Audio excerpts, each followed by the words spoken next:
Let's get into it. Soul Not For Sale podcast. We got a fun episode today. It's Joe Rogan, James Lindsay. They're talking about how funny Trump is. And then Joe Rogan, again, he does this almost, not every episode, but every other episode, he brings up Trump. He kind of goes to bat with him, talks about how messed up it is that he's getting all these charges. This clip is no different, but they're also talking about how funny he is, how much of a comedian he is. So what I'm going to be doing for you guys is showing you guys Trump's funniest moments. And then at the end, I'll give you a little update on the Fani Willis case.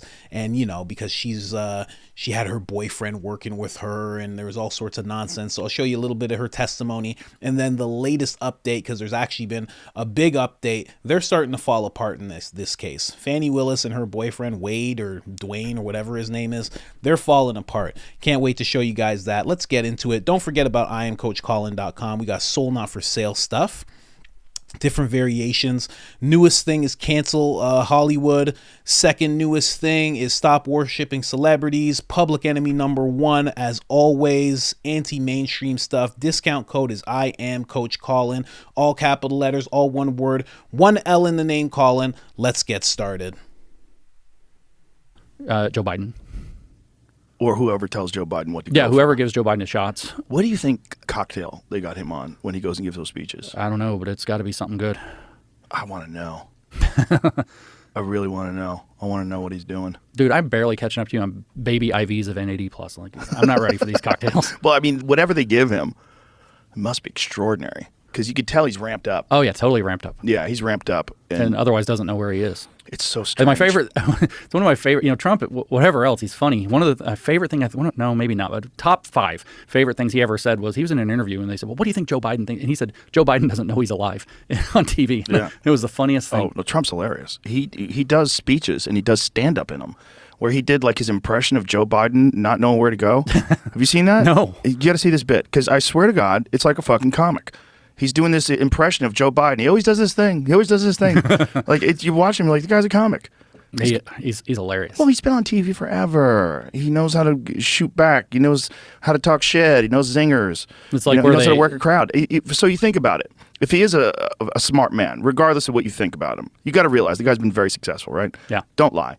So this guy has also hosted The Apprentice forever. He's been on television forever. And then he goes on tour. So he starts doing stand-up essentially for 4 years. Yeah. He's been doing stand-up without the job as the president, or at least 3 years. And then before that, there was 4 years during the time he was president, he's kind of doing stand-up. Yeah. And then before that, it's a year and a half that he's running for president that he's kind of doing stand-up. Yeah. So you basically got a guy who's been doing stand-up for 9 years. Like, put this on. Put it on for the beginning. But if I walk left, there's a stair. And if I walk right, there's a stair. And this guy gets up. Where am I? Bro, I mean, he's fucking doing stand-up. Yes. Where the hell am I?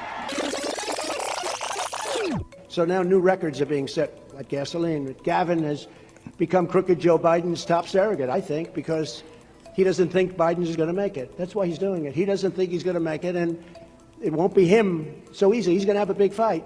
However, because there will be a lot of Democrats competing, it's going to be very interesting. But let's see. Look, some people say Biden's going to make it. Does anybody think he's going to make it to the starting gate?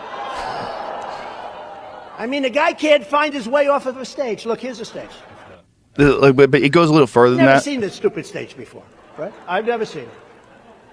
But if I walk left, there's a stair. And if I walk right, there's a stair. And this guy gets up. Where am I?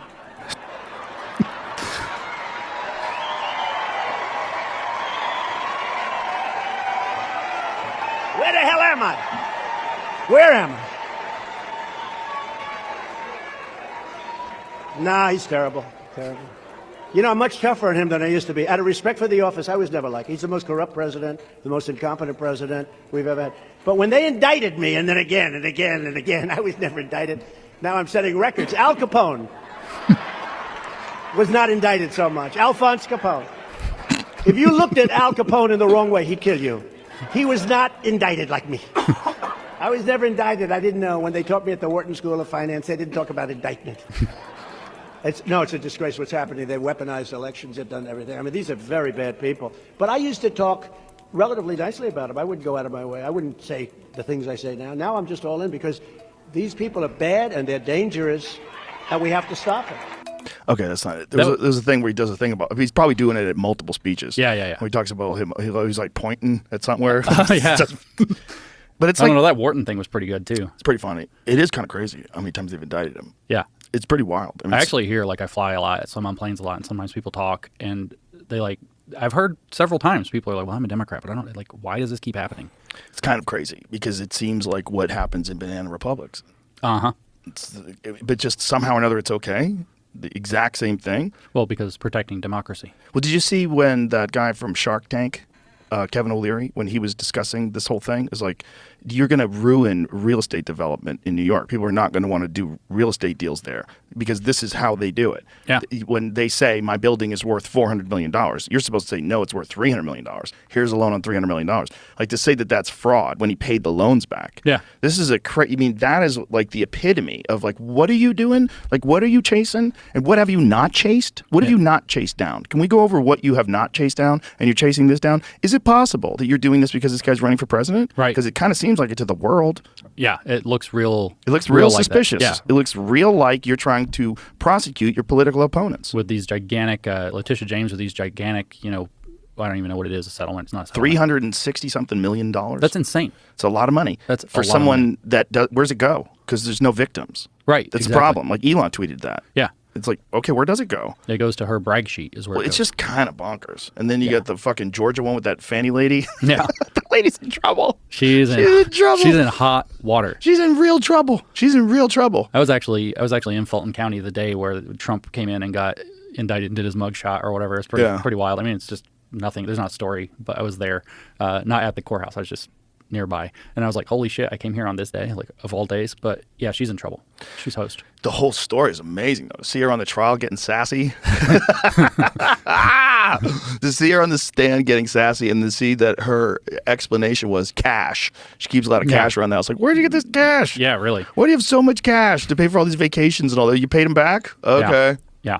And what? That's like it's like a little kid's explanation.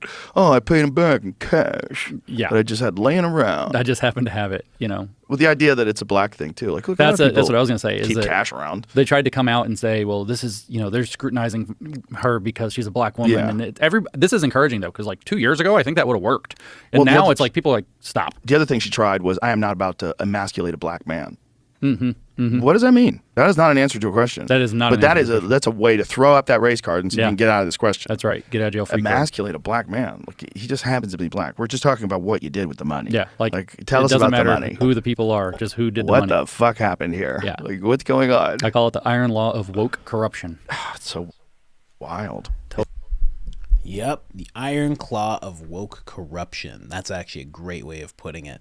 And it's very interesting because I've had so many conversations, mostly in like comment sections. I'm still a viewer. I'm still in comment sections, Instagram, all sorts of stuff. I've had so many conversations with people just saying like, oh, fraud, man. Fraud. It's fraud. And you can tell that they're just people who don't like Trump already. So they just have the fraud thing and it's like, well, it's fraud. It's fraud. And they're just real happy about it. And it's clearly not fraud. And that becomes so dangerous when people kind of jump in on that. Because honestly, if I saw Trump do this to Joe Biden, I'd be like, there's something going on with Trump. Trump needs to stop doing that immediately. If it was Joe Biden, I'd be like, hey, this is not right. If it was the same exact cases, or if he did it to Obama or something, I'd be like, hey, this is not right. This is crazy. We can't have this happen. It's just, I don't know, man. A lot of people don't realize how slippery it gets to be doing stuff like that to a political opponent, because it can get really bad. Really, really bad. Like, that's something you'd expect to see Putin do. Like one of his political rivals was in jail. He passed away in jail. And when you see that happen in Russia, you're kind of like, yeah, that's Russia. That's what happens sometimes in Russia. When you hear it happen in America, it's very worrisome. And you know why it's so worrisome? Whether you're in Canada or you're in the heart of the United States or you're in Europe, you know why it's so worrisome? Because everybody knows a strong America, a stable America equals a stable rest of the world. It really does. I know there's a lot of people who'll be like, oh, that's so arrogant to say that. It's really not. The United States is the last beacon of freedom. In the UK, they have crazy hate speech laws. In Canada, they're suggesting life sentences for people who commit hate speech.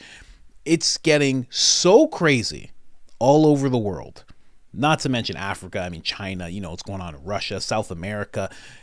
It's the last beacon. Fully the last beacon. A few years ago, you could argue North America is. But with what's happened with Canada in the past 4 years, the United States of America is the last beacon of hope and freedom. It really is. That's why it's not just the fact that it's Trump and everybody wants Trump. That's the real reason why this is such an important election, because this will actually dictate what happens in the world. You will have one president, if he wins, he will be like, war, Taiwan, China, Russia, Ukraine, war, yeah. And it'll be eating ice cream. And there'll be another president who will be like, we're stopping all the war right now. We're closing up our border, stopping all the war, want everything stable. That's it. And that just ripples through the entire world right away. So just saying, just wanted to speak my piece there. Let's get into the funny stuff, guys. Let's just start it off light. Can fact check him in real time. Last time at the first debate, we had millions of people fact checking, so I expect we'll have millions more fact checking because, you know, it's just awfully good that someone with the temperament of Donald Trump is not in charge of the law in our country. Yeah, because you'd be in jail. Secretary Clinton.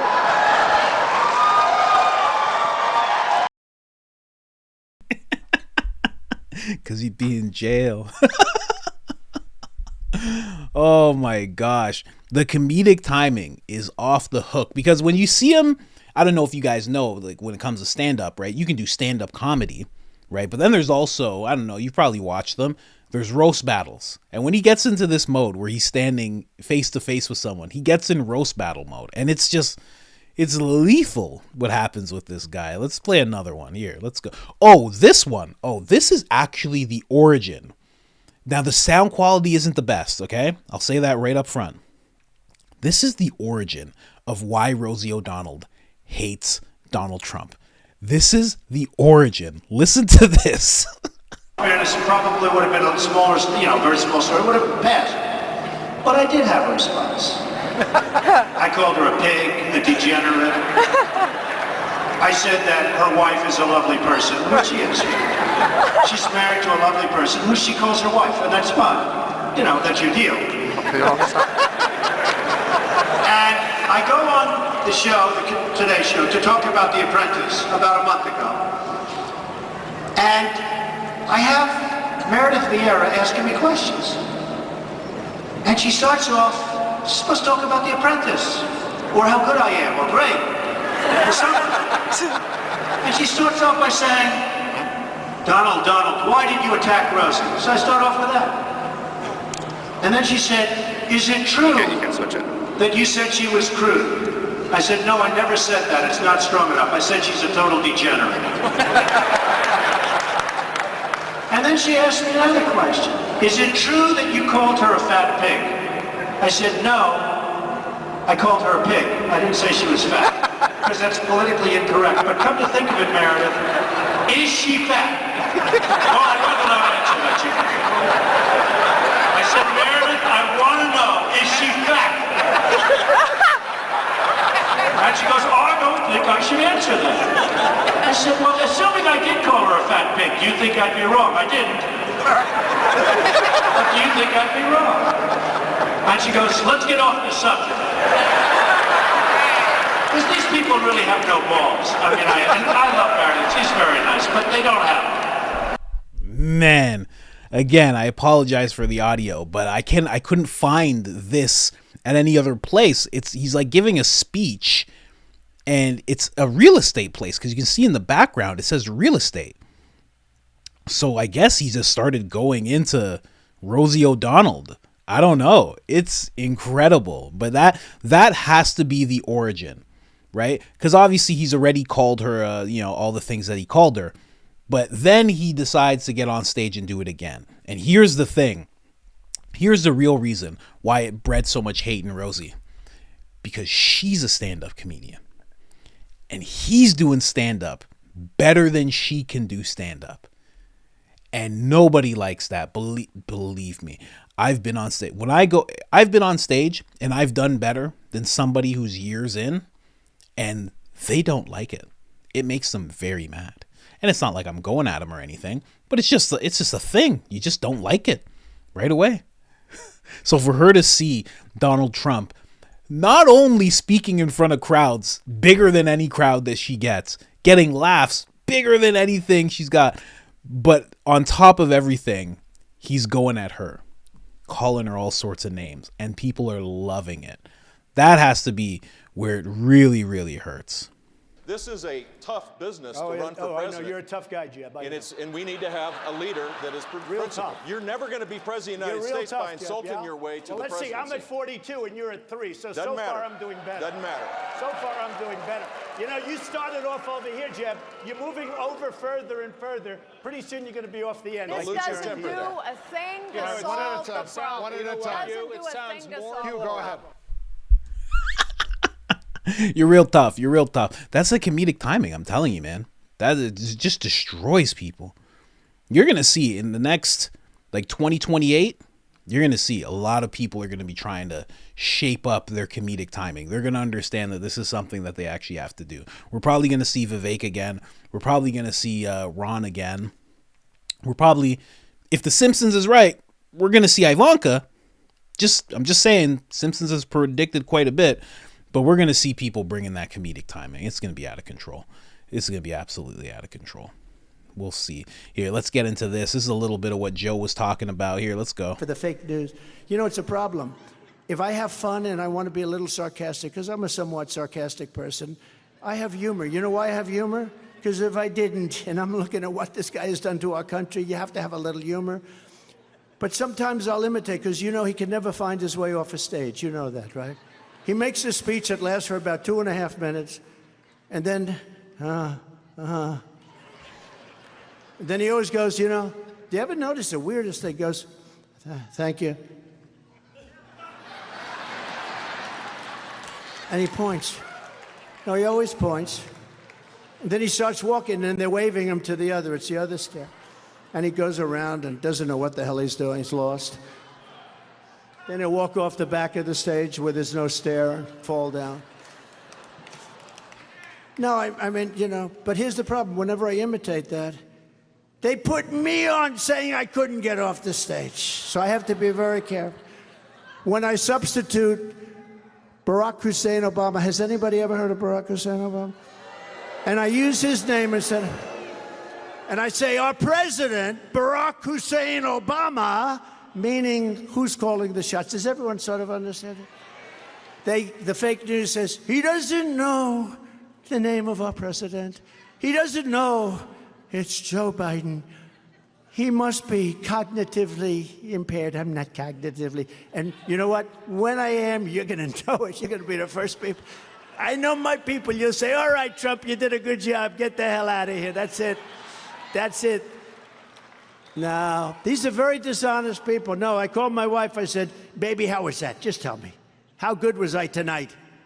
She watches it like she loves it, right? She said, you were good, but it's a little embarrassing. Why? They showed you couldn't find the stairs on the stage. I said, they did that to me. They did that. Because it's almost impossible. These things, in this case, we only have 4 stairs. It's a small platform. Look, I have one there, believe it or not, and one here, one there. You had 3, and he can't find them, and they're right alongside of each other. And they all work, you know? I don't know, government must have built it because you got one platform and you have stairs all over the place.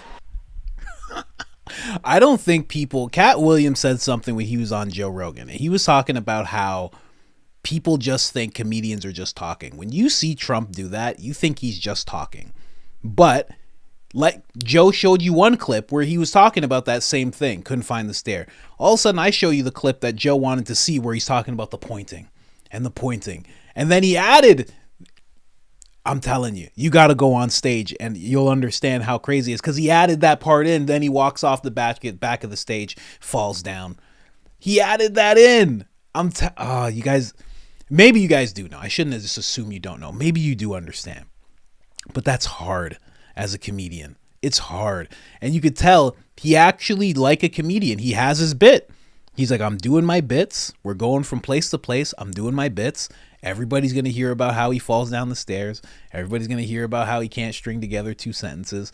That's what you're supposed to do. You're supposed to get your bit very on point. Very, very on point. There's so many. I got like another 10 of these guys. I'm not stopping here. I love this stuff. Let's go into this one. Oh, I'm a little deep into it. Where am I supposed to be at? Here, let's start here. Macron, do you know Macron? He's a very nice guy. Macron. And really a very nice guy. I said, Emmanuel. He's looking. You ever notice he looks like this? He's finished with the speech, which usually lasts no longer than about 3 minutes, because, you know, the medical stuff wears off after 3 minutes. Another add-on. The medical stuff wears off after 3 minutes. That's crazy to say. What a crazy thing to say. The medical stuff wears off after 3 minutes. I wonder what he knows, because Joe always makes reference to that.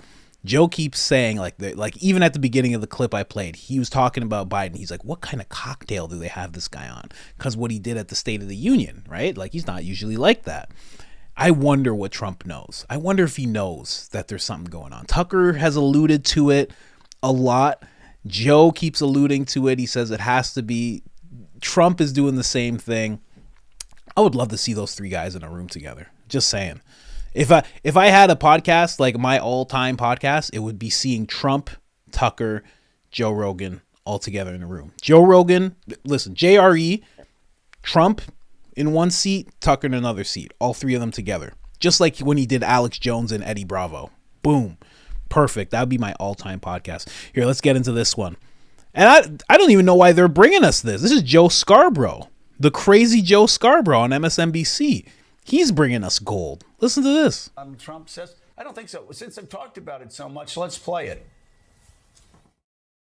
Together we will take on the ultra-left-wing liars, losers, creeps, perverts, and freaks who are devouring the future of this state like a swarm of locusts.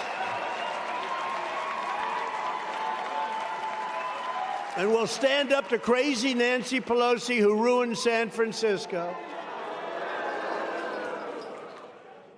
How's her husband doing, by the way? Anybody know?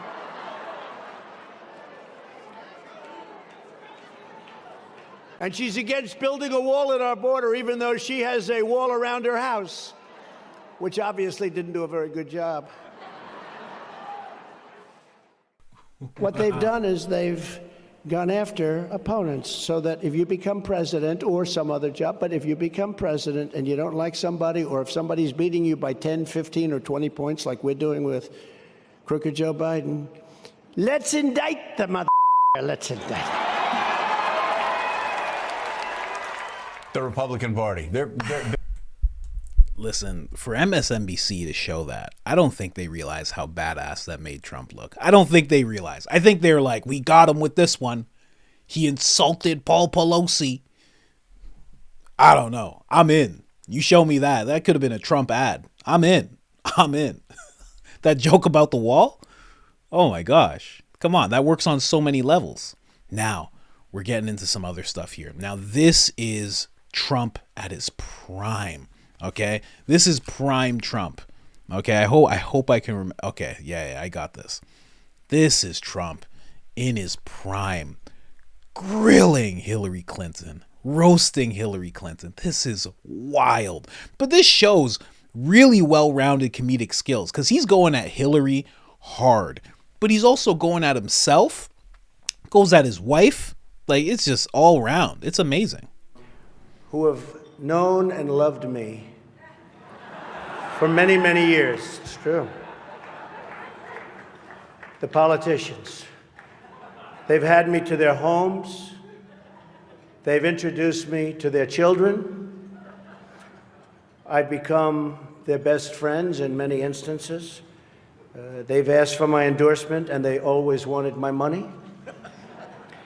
And even called me really a dear, dear friend. But then, suddenly, decided when I ran for president as a Republican that I've always been a no-good, rotten, disgusting scoundrel, and they totally forgot about me.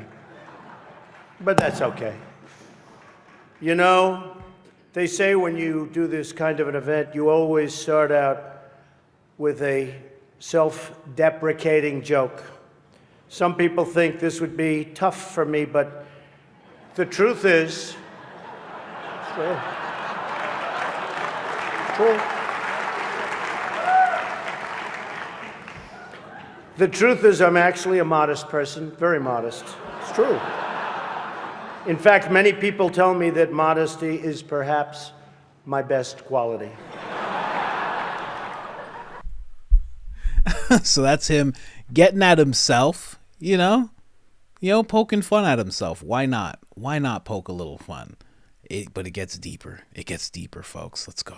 The Al Smith dinner is that even in the rough and tumble world of a really, really hard-fought campaign. In fact, I don't know if you know Hillary, but last night they said that was the most vicious debate in the history of politics, presidential debate, the most vicious. And I don't know, are we supposed to be proud of that, or are we supposed to be unhappy? But they did say that, and I'm trying to think back to Lincoln. I don't think they can really compete with that. But the candidates have some lighthearted moments together, which is true.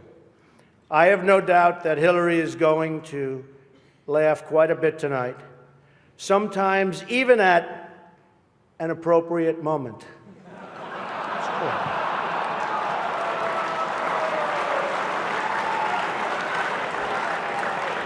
And even tonight, with all of the heated back and forth between my opponent and me at the debate last night, we have proven that we can actually be civil to each other. In fact, just before taking the dais, Hillary accidentally bumped into me, and she very civilly said, "Pardon me."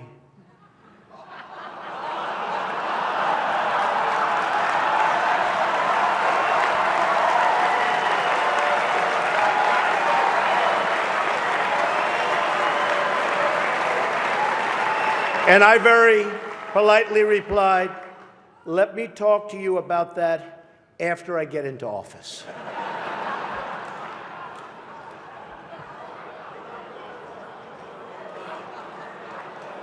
Just kidding, just kidding. And Hillary was very gracious.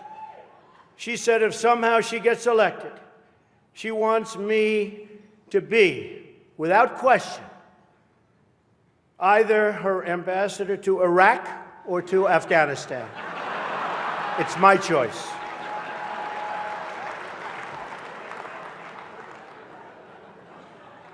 But one of the things I noticed tonight, and I've known Hillary for a long time, is this is the first time ever, that Hillary is sitting down and speaking to major corporate leaders and not getting paid for it. It's true. It's true.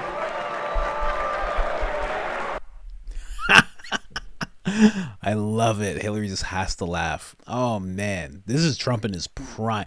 When he did this speech, because he cuts so deep into Hillary to the point where there are people like in the back, Hillary supporters obviously, and they're screaming, "Horrible jokes, horrible jokes.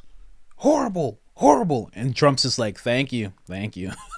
Because he's talking about her going to Haiti and taking vacations there, which is very telling with what's going on in Haiti today. Just saying, that's for a different video. But yeah, he goes at it real hard. Real hard. Let's move on. The next one, I think this one might be him poking fun at himself, or maybe it's just more of Hillary. Either way, it's great. Last night, I called Hillary a nasty woman. But this stuff is all relative. After listening to Hillary rattle on and on and on, I don't think so badly of Rosie O'Donnell anymore. In fact, I'm actually starting to like Rosie a lot.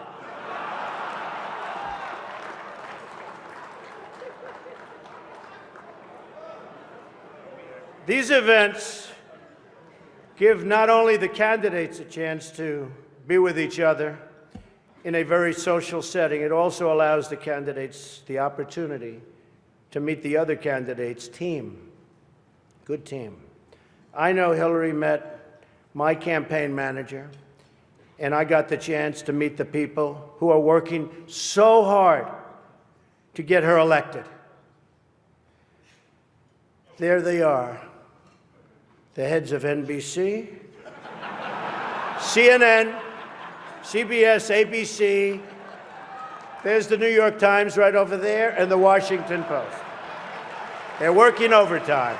True.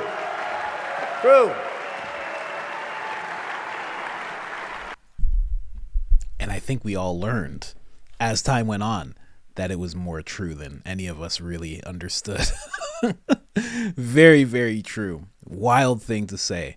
Let's get into it here. There's a little bit more. I think this one he's going at himself a little more. Let's go. You know, the president told me to stop whining.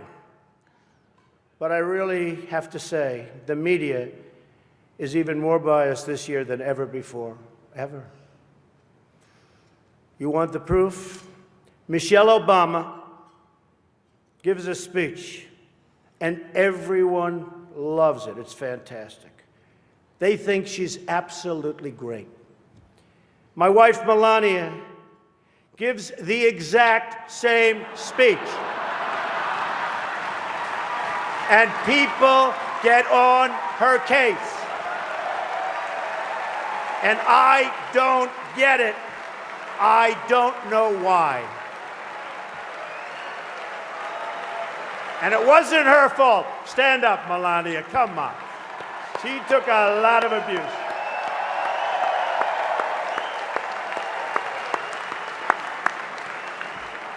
Oh, I'm in trouble when I go home tonight. She didn't know about that one. Am I okay? Is it okay? Cardinal, please speak to her. Cardinals, please speak to her is a great ad-lib. Oh man, I'm telling you, if you ever thought about going on stage, go on stage and you'll immediately see how hard. Even with cue cards, let me tell you something. I've seen famous people go on stage, not huge audiences, but I've seen them go on stage at clubs with cue cards, and even that, you still have to read it a certain way. You still have to maintain your pacing. You still have to hold for laughs.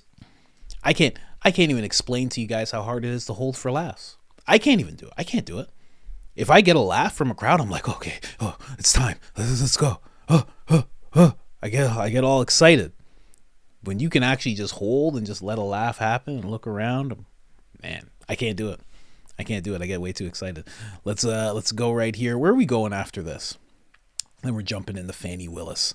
This is the last one, and I think this should be the last one because it's one of the, James Lindsay was talking about his top 5. For me, this is in my top 3 right here. Women you don't like: fat pigs, dogs, slobs, and disgusting animals. Your Twitter account. Only Rosie O'Donnell. For the record, it was well beyond Rosie O'Donnell. Yes, I'm sure it was. Your Twitter account has. Yes, I'm sure it was. Oh my God. Yes, I'm sure it was. All right, let's get into the whole Fani Willis thing going on. Let's play a little bit of the testimony just so you can see. I just want to point out, Trump can't even talk when he's doing that whole the fraud case. He's not even allowed to speak in the courtroom. Okay? And look how she's able to talk to her judge. Her judge, who, by the way, is on her side. Visit you at a place that you resided. Okay.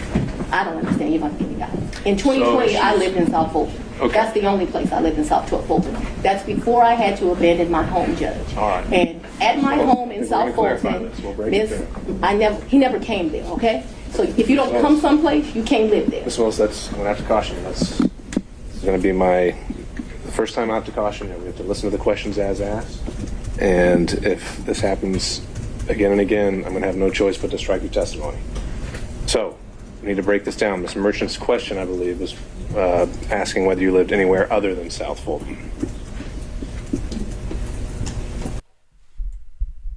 it's absolutely wild that she's able to talk to the judge like that. Just able to talk to the judge. And because you know what it is, she really is. You know, I liken all these judges and these prosecutors, I liken them to henchmen. And they can't believe that they're being questioned, especially her in this whole disqualification thing. She can't believe that this is happening. She can't believe it. She's like, I'm the person who's getting Trump. You can't do this to me. I don't have to answer to the law. I am the law. I'm running on. I'm going to get Trump. I'm the one. I'm the mugshot. I'm the one who's going to get Trump. You can't now put me into question. She's shocked that she could even be questioned whatsoever. I'm telling you, this whole thing's falling apart. I can't wait to see what happens after this, but here's a little news flash. This just happened today, about 4 hours ago. Back with a Fox News alert, Nathan Wade stepping down after a judge ruled Fulton County District Attorney Fani Willis could stay on, but only in the former President Trump's election case, interference case, if Wade did step down, if he resigned. So he did. Willis now remaining defiant while staying on the case, slamming what she calls, quote, unjustified attacks in the media. But it's not over yet. She's now facing a congressional subpoena by House Judiciary Chairman Jim Jordan, who's looking into whether Willis' office misused federal funds. So here to react is lawyer and former Georgia Congressman Doug Collins. Great to have you with us. So let's talk about this from Jim Jordan in the U.S. Congress first. The role that federal funds have played in this investigation and this case and whether or not they've been misused. Tell us about that. Yeah, I think really what we're looking at here is just another attack on what Fani Willis has done and denied or tried to deny until it came out recently that there was any contact with Washington and funds that are available to a district attorney's office to prosecute cases, and how were they actually intertwined. It's going to be hard, frankly, from a former member. I was ranking member with Jim on judiciary. It's going to be hard to get her to participate in this given the case ongoing, but laying the groundwork, threatening contempt is exactly what needs to be done, because you just can't ignore what Congress is doing looking into this. And I believe it did come up that there were several trips to Washington, D.C., either Nathan Wade or Fani Willis or both. And the question is, who did they meet with in Washington, D.C. during the origination of this case? Here's what Jim Jordan has written in the subpoena to Willis. She has until March 28th to comply, by the way. He wrote, the committee has yet to receive any additional response materials in the 3 weeks since your initial response. If you fail to do so, the committee will consider taking further action, such as the invocation of a contempt of Congress proceeding. That's what you were talking about, contempt of Congress. But now I'd love, Congressman, I know you served in the United States Congress. You're familiar with Georgia. There's also accountability potentially for Fani Willis in the state of Georgia, where there's a Georgia Senate investigation as well. What power would they have? Everybody's pointing to the strong language the judge used, kind of rebuking her, while not removing her, rebuking her in her behavior. Well, what would that add up to? What can the Georgia Senate do to Fani Willis? Well, see, that's going to be an interesting perspective is how they put forward, because there's so many options still out there. They have just introduced a new prosecuting accountability council, if you put it that way. The Senate is gathering information and putting it under oath that can then also possibly lead to bar or disbarment. And I think that's going to be something that is very much on the table for both Nathan Wade and Fani Willis at this point that they've got to look at. It's also, remember, Will, I want to point out for somebody, this is the second time in this case that a judge in Fulton County has basically slammed Fani Willis's behavior. It happened on Judge McBurney when she got involved with the Lieutenant Governor Burt Jones, and was banned from prosecuting or attempting to prosecute him because she participated politically against him. And now this is building up. This is not a good day for Fani Willis, no matter how they want to spin it, because when the judge says there's an odor basically about this case, they got jury issues to deal with. They got to have appeal issues. The next big thing for everybody to watch is, will this judge allow a certificate of immediate review to go ahead on this appeal, which will definitely come in this. And if he does, then this case could be delayed indefinitely. The thing about her behavior, though, Doug, is while it might offend the illegal community, it might offend politicians, and maybe there's some accountability. The question is, does it offend the electorate? Because that is a democratically elected position in Fulton County, as in so many places, and whether or not that performance by Fani Willis plays with the voters in Fulton County. Doug, we got to leave it there. Man. Very, very interesting. So this could make a big delay, which would be great. because I think that's something that Trump needs, especially as the election's going forward. It is him versus Biden now. I just, the hope is that this whole case just falls apart because it's nonsense, right? That is the hope, but it is seeming a little flimsy. She is seeming very shady. Like Joe Rogan brought up, she had cash. We're talking about like, not just like a little roll of cash. We're talking about thousands and thousands of dollars of cash. Why did you have that much cash? You're a DA. You're a DA and you have that much cash. Why? That seems very, very, you're a normal person. And you can't make it a black thing because she's in a high position. It's not like she's working some hourly job and she's putting money under her mattress. She's in the government. How much money are you going to the bank and asking for? Also, the bank can't give you all that much money. I mean, you can order it and it will come in and things like that, but why do you have all this money? Why do you feel so secure having this money? I don't know. It's just all over. It just looks really, really bad. The last thing I'll leave you guys with. So she is on the case. She shouldn't be on the case, in my opinion, based on everything we've seen. But the judge is like, okay, the only thing that's really bad is that you two had a relationship. So since you have a relationship, your boyfriend has to leave or you have to leave. That is reasonable. I do think the judge is on her side. I don't think he's a judge like in the fraud case, that wacko judge. I don't think he's like that. But you can tell he's allowing quite a bit from her. He's not putting her in her place as he should be, in my opinion. But I think it's all, not to use not the pun, but I think it's all trumped up. I think it's all crazy, from the people prosecuting, from the judges. I think this has all been very organized, and I'm glad to see stuff like this happening. It is giving it a little bit of an air of fairness, the fact that she is being prosecuted. And I can't wait to see her sit down in front of Jim Jordan, because Jim Jordan doesn't. If you don't know about Jim Jordan, you can look him up on YouTube. He gets at people. When he thinks there's some wrongdoing going on, he really gets at people. So I can't wait to see that whole thing. I'll show you guys that right away. This is Trump just talking about Biden's State of the Union address, in case you have not heard what he had to say about that speech. Here you go. We'll end it on this. Run from his record and lying like crazy to try and escape accountability for the horrific devastation he and his party have created. All the while, they continue the very policies that are causing this horror show to go. We cannot take it any longer as a country. Joe Biden's sad excuse for a State of the Union address aside, here are the facts. When I left office, we gave Joe Biden the most secure border in U.S. history. We gave him remain in Mexico, very tough to get, but I got it. Safe third agreements, the asylum ban, Title 42, 571 miles of border wall, rapid deportations, and much more. We had the safest border in the history of our country. As soon as he got in, Crooked Joe and his radical left lunatics deliberately dismantled each and every one of those policies that were so good, that gave us this best border. According to Tom Homan, according to Brandon Judd, the top people, they said it was the single best border we've ever had in recorded history. What's happened now is a horror show. The country, our country, is being laughed at all over the world. Over the past 3 years, Biden has actively aided and abetted the importation of millions and millions of illegal alien migrants and resettled them into your communities. At any time during the past 3 years, Crooked Joe Biden, and he is crooked as you can be and the most incompetent president we've ever had, could have called off the invasion.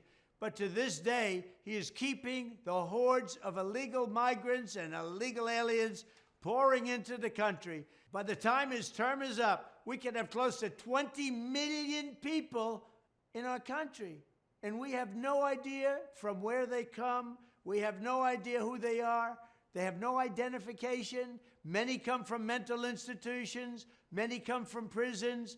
They're terrorists. We have a calamity the likes of which we've never seen before. The very first bill Joe Biden sent to Congress was a plan to turn illegal aliens into voting citizens. That's just what we need.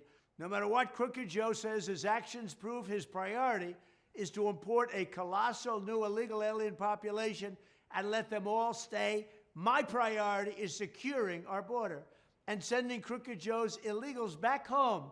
Likewise, the sight of a feeble Joe Biden talking about shrinkflation, the term he uses, is one of the most ridiculous things this country has ever seen. Shrinkflation is just another way of saying inflation. It means that you're losing a lot of money because these people don't know what they're doing.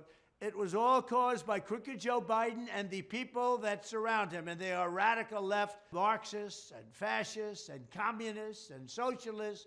We have people running our country, the likes of which we have never seen before. He and the communists and his party looted trillions of dollars from you and spent it on illegal aliens and the Green New Scam, triggering the highest inflation in many, many decades.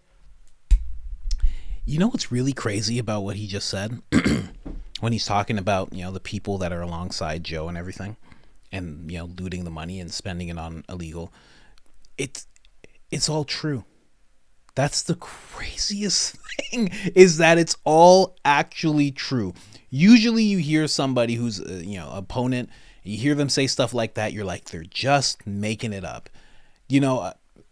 There hasn't been an election cycle where I've been so deep in research of so many different issues, from inflation to the border to just everything that's going on. What he just said is 100% true. It's 100% true that bringing in a new population, making those people able to vote, all of it is true. All of it is. And spending it on illegals. Yes, that is all happening. I can't believe it. And I can't believe that it's allowed. It seems like there should be, I guess there is. There's the First and the Second Amendment, I guess. There should be some way of stopping it, but there's none. It's just this infiltrated, as Brett Weinstein was saying, this cabal of people who you can't see and you can't point any fingers at. And if you do, they have the media so co-opted that you'll be seen as a crazy person by the end of the day that you choose to point them out and call them out. And it's so good that a presidential candidate, Donald Trump, is actually saying it. Because otherwise, this is just crazy talk. But at least when he says it, it holds more weight. I know there's a whole side of people, all these Democrats that'll be like, he's just making things up. But at least when he says it, there's more weight to it. It's not just a person on YouTube saying it. It's a man who actually has access to people and information, and he sees the same thing. It's a relief, but it's also terrifying. Anyways, guys, I hope you enjoyed all the clips. I hope you enjoyed that little update that I just gave you. And other than that, like, subscribe, share. I'm out.